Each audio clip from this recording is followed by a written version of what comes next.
नमस्कार, मैं हूं आपके साथ जसप्रीत कौर। मैं राजधानी कीव में मौजूद हूं। हम लोग प्रेसिडेंट हाउस से भी कुछ किलोमीटर की दूरी पर हैं। इसके अलावा यहां पर पार्लियामेंट हाउस है जो मेरे ठीक पीछे है। यहां पर आप देख सकते हैं ये बख्तरबंद गाड़ी मौजूद है। दरअसल यूक्रेन के सैनिकों ने किस तरीके से इस गाड़ी को तबाह कर दिया है, ये तस्वीरें इस बात को बतलाती हैं। और ये मेन सेंटर है, वीवीआईपी इलाका है। यहाँ पर अलग अलग टैंक मौजूद हैं जिसको रूस पर काफी ज्यादा, इन टैंकों पर, इन गाड़ियों पर, इन हथियारों पर, इन मिसाइल पर काफी ज्यादा गुरूर था। ये इसमें जानकारी भी दी गई है किस तरीके से, क्योंकि कीव का ख्वाब तो पुतिन का अधूरा रह गया, लेकिन ये जो है ये रशियन टिगर एम आर्म्ड व्हीकल है, यानी कि बख्तरबंद गाड़ी, जिसको हौस्तुमल इलाका यहाँ से कुछ ही किलोमीटर की दूरी पर है, लगभग 70 किलोमीटर की दूरी पर है। और उसके बाद किस तरीके से यूक्रेन के सैनिक डटे रहे हर मोर्चे पर और उन्होंने रूसी सेना को वहीं पर छोड़ दिया, वो उनका कीव का ख्वाब अधूरा क्यों रह गया, ये बताती हैं। आगे भी गाड़ी मौजूद है और आगे काफी ज्यादा सिक्योरिटी है। हम उस तरफ नहीं जा सकते हैं क्योंकि सुरक्षा का घेरा काफी ज्यादा है।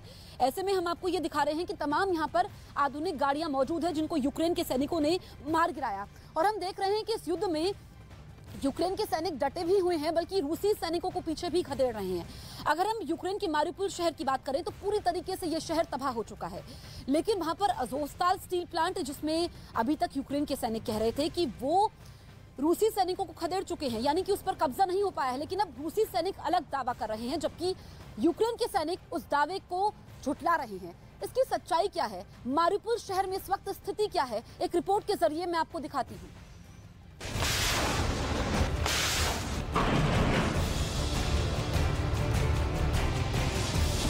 रूस के आगे ज़ेलेंस्की ने नहीं टेके घुटने। मारिउपोल की जंग अभी बाकी है। पूरी दुनिया के सामने रूस ने ऐलान कर दिया कि यूक्रेन के मारिउपोल पर उसका कब्जा मुकम्मल हो गया, क्योंकि मारिउपोल पर संपूर्ण विजय में जो स्टील प्लांट आड़े आ रहा था, उस प्लांट में यूक्रेन के आखिरी मोर्चे को भी पुतिन की सेना ने ढहा दिया। और इसके बाद रूस की ओर से यह दावा किया गया कि स्टील प्लांट में घायल सैनिकों की जान बचाने के लिए यूक्रेन की सेना ने उसके आगे घुटने टेक दिए। रूस के इस दावे के बाद यूक्रेन की ओर से भी इस बात की पुष्टि कर दी गई कि अज़ोवस्ताल स्टील प्लांट से उसकी सेना पीछे हट चुकी है। सबूत के तौर पर रूस ने यूक्रेन के सैनिकों के सरेंडर करने का वीडियो भी जारी कर दिया।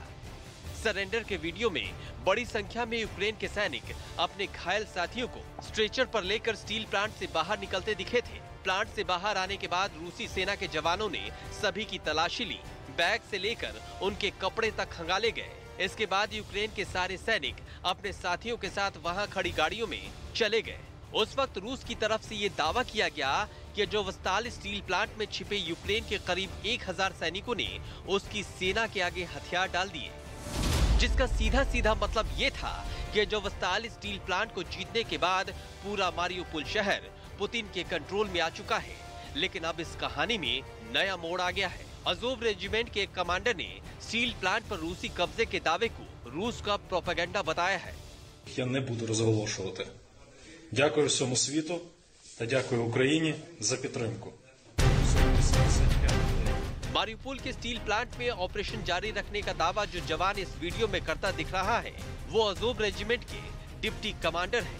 अज़ोव रेजिमेंट के डिप्टी कमांडर का दावा है कि यूक्रेन की स्पेशल यूनिट अज़ोव रेजिमेंट के सैनिकों ने रूस के आगे हथियार डाले ही नहीं थे। यही नहीं, दावा तो ये भी है कि स्टील प्लांट में यूक्रेन की सेना का अभियान अभी खत्म नहीं हुआ है और रूसी सेना दुनिया को गुमराह करने के लिए सिर्फ झूठ फैलाने में जुटी है।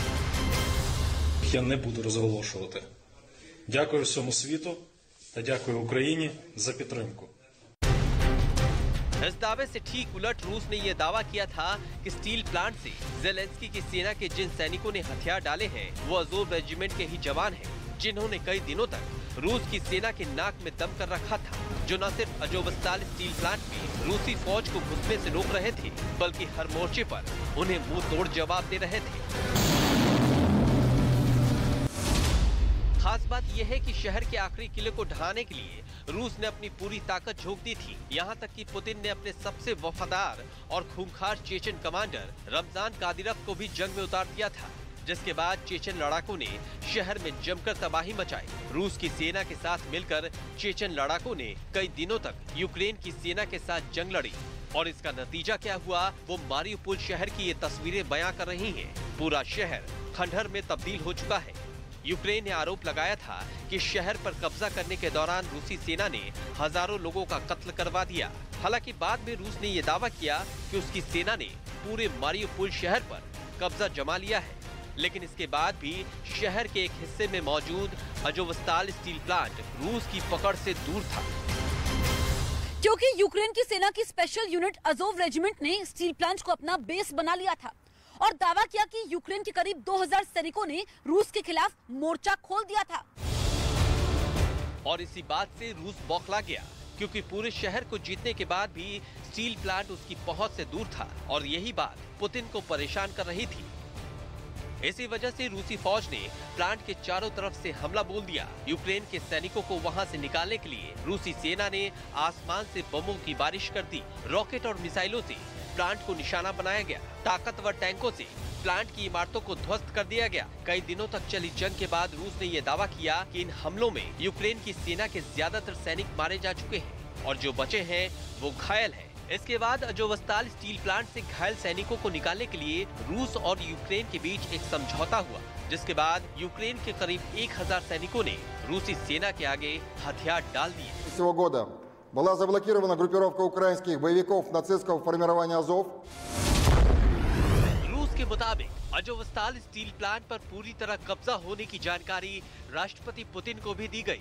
साथ ही उन्हें यह भी बताया गया कि अब रूसी सेना ने पूरे मारिउपोल को अपने कंट्रोल में ले लिया, जिसके लिए 2.5 महीने से ज्यादा वक्त से यूक्रेन के सैनिकों के साथ जंग छिड़ी थी। लेकिन अजोव रेजिमेंट के डिप्टी कमांडर के इस वीडियो के सामने आने के बाद पूरी कहानी ही बदल गई। मतलब ये कि स्टील प्लांट पर कब्जे की जंग अभी खत्म नहीं हुई है, लेकिन अजोव रेजिमेंट के डिप्टी कमांडर के इस वीडियो के सामने आने के बाद पूरी कहानी ही बदल गई। मतलब ये कि स्टील प्लांट पर कब्जे की जंग अभी खत्म नहीं हुई है।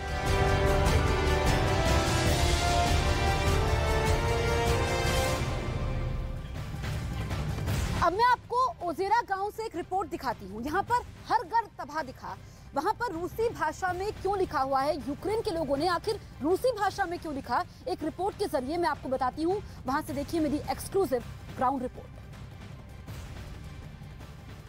इस वक्त मैं मौजूद हूँ ओजेरा गांव में। इस गांव का नामो निशान मिट चुका है। मेरे पीछे आप देखेंगे इसमें लिखा हुआ है यहाँ पर बच्चे रहते हैं, यहाँ पर लिखा हुआ है यहाँ पर लोग रहते हैं। ये रशियन भाषा में लिखा है, वो इसलिए ताकि रूसी सैनिकों के लिए भाषा बाधा ना बने। जब वो यहाँ पर आए थे सब कुछ तबाह करके चले गए।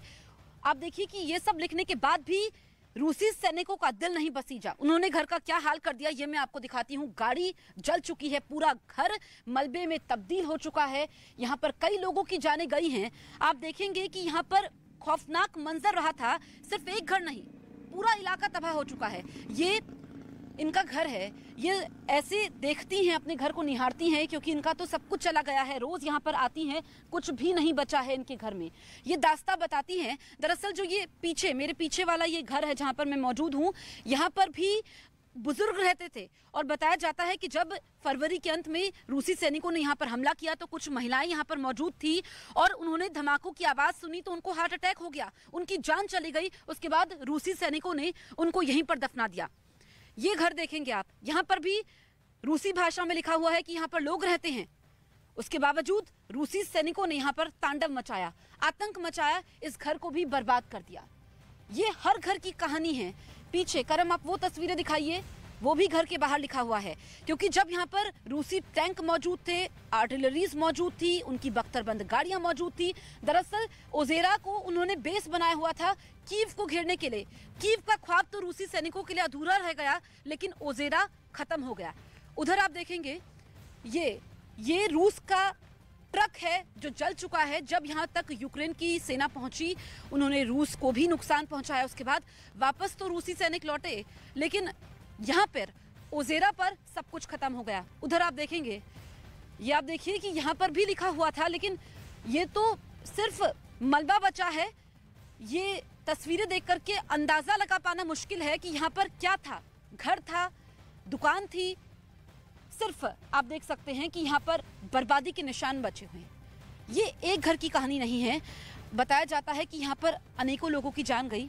एक नौजवानों को खासकर ज़्यादा निशाना बनाया गया जब वो देखने पहुंचा शुरुआत में कि टैंक कैसा होता है। जब रूसी सेना यहाँ पर पहुंची तो उसको छोड़ा नहीं, गोली मार दी गई। कई लोगों को बंधक बनाए रखा, कई दिनों तक वो बंधक बनाए गए। किसी का बेटा चला गया, किसी की पत्नी चली गई, किसी का पिता चला गया। न जाने कितनी जिम्मेदारियों को छोड़ते हुए, कितने वादों को तोड़ते हुए वो अब इस दुनिया में नहीं है। यहाँ पर लोग बहुत कम बचे हैं और आते हैं, जब लौटे तो घर ही नहीं था।